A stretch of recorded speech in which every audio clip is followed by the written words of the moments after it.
Think, a colossal shadow rising from the dark pages of the Middle Ages.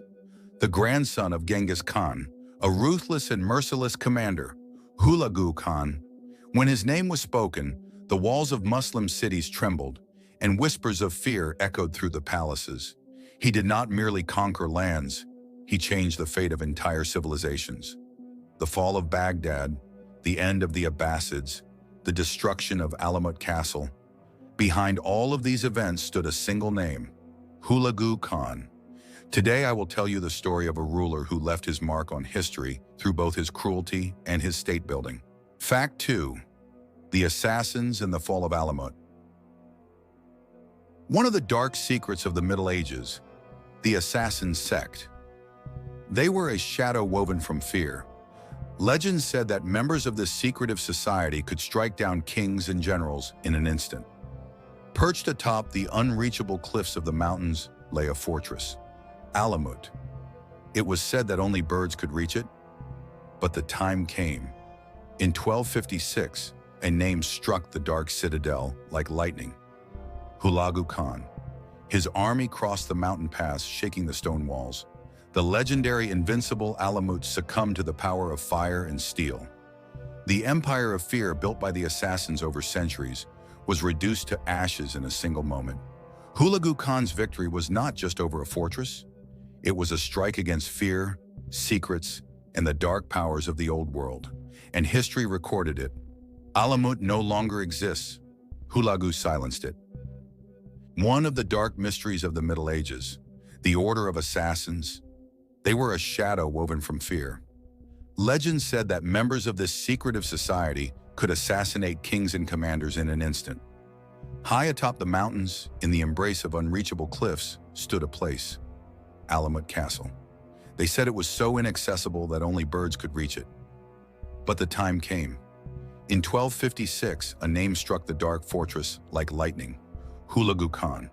His army crossed the mountain pass, shaking the stone walls. The legendary invincible Alamut succumbed to the power of fire and sword. The empire of fear that the assassins had built over centuries turned to ashes in a single moment. Hulagu Khan's victory was not just over a fortress.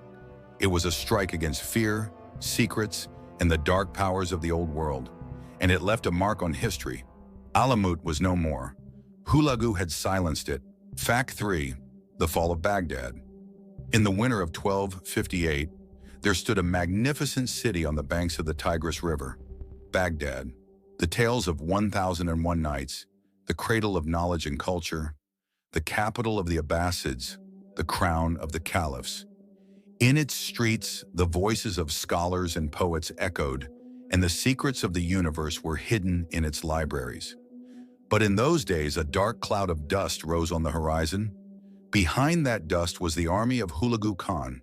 They had come from the plains of Asia, like a wild storm, burning and destroying everything in their path. The city walls shook, the people prayed, and the caliph was bewildered. Finally, the Mongol sword broke through the gates of Baghdad. The streets were engulfed in flames. Thousands were slaughtered. They say the Tigris ran red with blood and black with the ashes of burned books. The memories of an entire civilization flowed into the river. The last Abbasid caliph, Al-Mustasim, was captured and trampled under the hooves of Mongol horses. Thus, the 500-year-old Abbasid Caliphate was erased from the stage of history. Hulagu Khan was not merely destroying a city, he was tearing the heart from the Islamic world, marking the beginning of a new era. And from that day forward, history carried a dark memory, the fall of Baghdad. Fact 4. The Maragheh Observatory in Nasir al-Din Tusi. After cities were razed by sword and fire, no one would have expected that Hulagu Khan's name would also be remembered for knowledge and science. But history has a strange paradox. Sometimes darkness paves the way for light.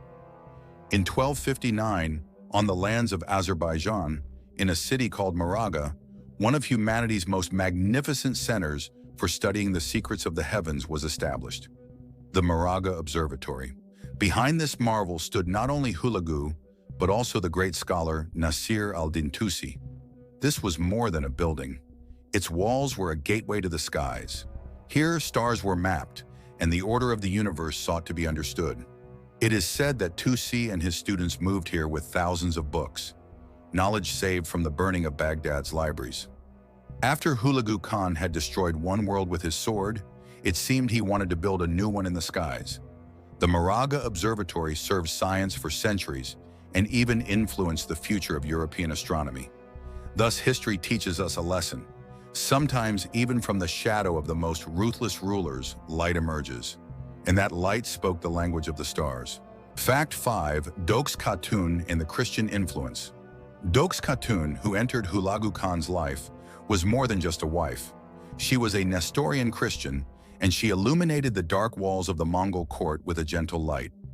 Doquz Khatun did not limit herself to protecting Christians. Through her influence, Hulagu Khan learned to show respect for certain religions, even amidst blood and fire. Her words seemed to make flowers bloom beneath the hooves of Mongol horses. Temples were built and protected for Christians in the palace, and scholars of the time were safeguarded. Hulagu, guided by this woman's wisdom and subtle intellect, ruled his empire not only with power and fear, but also with diplomacy and culture. Thus, Doquz Khatun was not merely a queen, she was a light that changed Hulagu Khan's world. Through her, history was written not only with sword and fire, but also with understanding and culture. Fact 6. The Syrian campaigns and the Battle of Ain Jalut. In 1259 to 1260, Hulagu Khan's army descended upon the plains of Syria, demonstrating its might. Cities fell one by one, fortresses trembled, and the Mongol storm swept across the land. But there was one battle that tested the full strength of the Mongols. Ain Jalut. The Mamluk forces halted Hulagu's advancing army, marking the first major defeat for the Mongols. This battle showed that even the most ruthless commander could face the power of nature, the people, and strategy. And it was recorded in history, Hulagu Khan would not always be victorious. Fact 7. The Ilkhanate and Iran. Hulagu Khan's conquest did not end on the battlefield. From the cities he had destroyed and the lands left in ashes, he sought to create order and authority. As a result, he established the Ilkhanate, a new empire encompassing Iran, Azerbaijan, Iraq, and surrounding regions. The capitals, first Tabriz, then Maragheh, were more than just administrative centers. They became hubs of knowledge, culture, and economic power. Hulagu Khan rebuilt cities, restored markets and roads, and brought order to the daily lives of the people. He established stability in the empire not only through the sword, but also through strategic thinking and governance. By giving each people and region a degree of autonomy, he tempered the harshness of Mongol law. Thus, Hulagu Khan left an everlasting mark in history, not only as a commander, but also as a state builder and ruler. Fact 8. Religious policy and multinational governance. Hulagu Khan allowed the coexistence of various religions in his empire: Islam, Christianity, Buddhism, and other faiths. Every people and community could preserve and practice their beliefs freely. In the palace, Muslim scholars, Christian churches, and Buddhist monks were all protected and supported. Hulagu Khan's unusual, yet skillfully crafted policy brought order to the empire instead of chaos. He understood that ruling over people was possible not only through fear, but also through respect and understanding. Hulagu Khan left his mark in history not only as a commander, but also as a pioneer of multinational and interfaith governance. His state remained remembered as a cultural and political marvel among empires built on blood and power. Fact 9. Commander-in-Chief. Hulagu Khan. Hulagu Khan was not only a ruler of blood and fire, he was also a genius of conquest, the terrifying nightmare of commanders. In the 1250s, under the orders of Mongol Khan, he led a Mongol army of over 100,000 warriors. This army was not merely a military force, it was a fast-moving storm, bringing devastating destruction wherever it went. Hulagu distinguished himself not only by numbers, but also by strategic brilliance. He analyzed the walls of enemy cities in advance, maneuvering his army across the map as if playing a game of chess.